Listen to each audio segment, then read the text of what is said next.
दक्षिण सोलापुरातील बोरावणी येथील मजूर सोसायटीबाबत केलेल्या तक्रारीच्या चौकशीसाठी सोसायटीच्या बाजूने अहवाल देण्यासाठी 30,000 लाचेची मागणी करून पहिला हप्ता 10,000 रुपये स्वीकारताना सहकारी संस्था वर्ग 3च्या कार्यालयातील उपलेखापाल शिवाजी उंबरजे वय 57 राहणारी यशवंत हाऊसिंग सोसायटी कुमठा नाका याला लाचलुचपत प्रतिबंधक पोलिसांनी बुधवारी रात्री उशिरा अटक केली।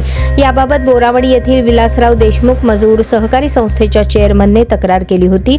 या चेअरमनच्या मधुर संस्थेविरुद्ध त्यांच्या पत्नीने सहकार संस्थांच्या सहाय्यक निबंधकांकडे तक्रार केली होती। या तक्रारीवरून सहाय्यक निबंधकांनी संस्थेची चौकशी करण्याचे आदेश दिले होते।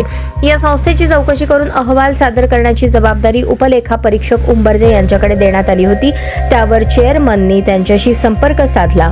संस्थेच्या बाजूने अहवाल देण्यासाठी उंबरजे आणि 30,000 रुपयांची लाचेची मागणी केली। पहिला हप्ता 10,000 घेण्याचे मान्य केले। याबाबत लाचलुचपत प्रतिबंधक विभागाकडे तक्रार केल्यानंतर विभागाने 15 एप्रिल रोजी पडताळणी केली। बुधवार दिनांक 23 एप्रिल रोजी पोलीस उपअधीक्षक गणेश कुंभारे यांच्या मार्गदर्शनाखाली पथकाने सापळा लावला असता 10,000 रुपये लाच घेताना उंबरजे यांना रंगेहात पकडण्यात आले। याबाबत उंबरजे यांच्या विरुद्ध जेलरोड पोलीस ठाण्यात गुन्हा दाखल करण्यात आला आहे।